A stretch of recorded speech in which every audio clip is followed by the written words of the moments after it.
कुछ दोस्तों का गिला था कि जनाब सरगोदा को आपने शहर मोहब्बत का दर्जा दिया है जबकि शहर मोहब्बत जंग है। तो वो गिला ऐसे दूर करते हैं कि सरगोदा के लिए एक शेर कहा है, जंग के लिए एक नज़म कही है। आपकी समातों के गोश गुजार करता हूँ।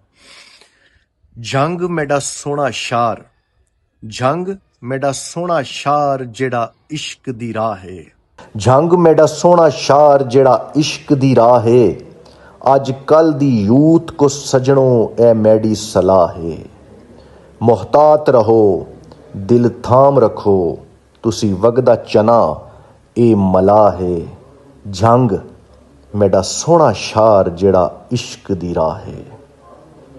तो आकू छोड़ सी ना ए इश्क महाराज, तो आकू छोड़ सी ना ए इश्क महाराज।